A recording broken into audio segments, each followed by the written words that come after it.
Cela fait plus de 2 ans que les enfants de Delphine Jubilard grandissent sans leur maman.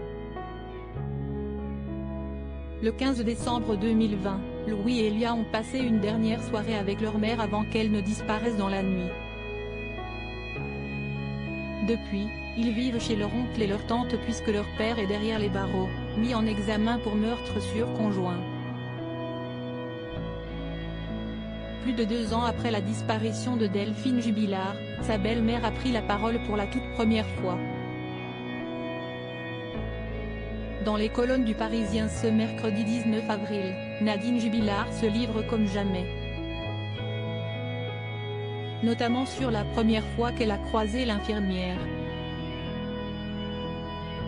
Je tombe immédiatement sous son charme. Delphine est douce, adorable, posée. Elle est la belle-fille idéale.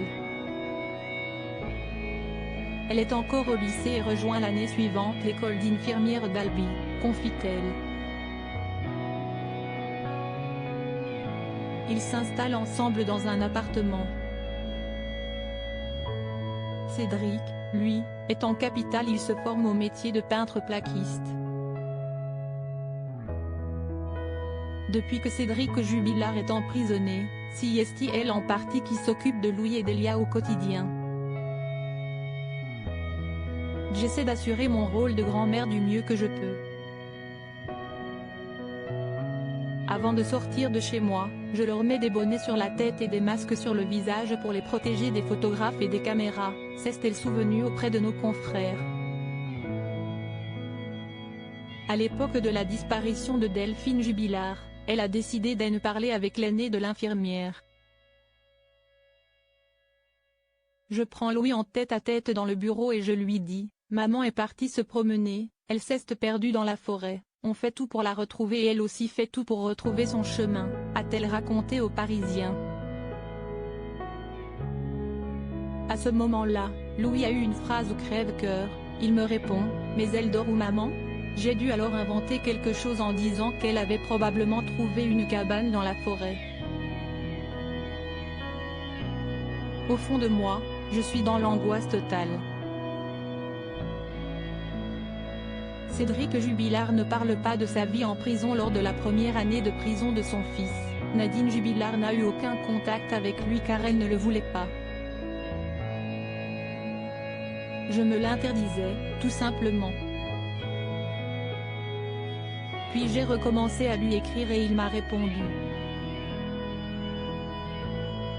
Depuis, on correspond de temps en temps. Il ne me parle pas de sa vie en prison, assure-t-elle à nos confrères.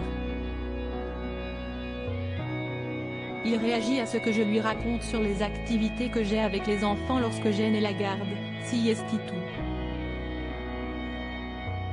Le mardi 28 mars dernier, la chambre de l'instruction de la cour d'appel de Toulouse a examiné la nouvelle demande de remise en liberté de Cédric Jubilard et l'a encore une fois rejetée.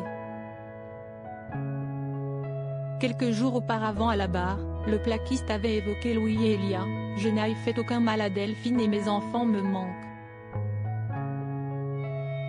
À propos de l'auteur Lou Ducreux, politique et royauté sont mes dadas, mais les people non, presque, plus de secret pour moi depuis 2016. Kim Kardashian et Céline Dion d'un côté, mais aussi Sigur Rós et Aki Kaurismäki. Ces derniers articles Meghan et Harry dilettantes, le ridicule nombre d'heures hebdomadaires qu'ils consacrent à leur faux. Quand il y a une baisse de désir.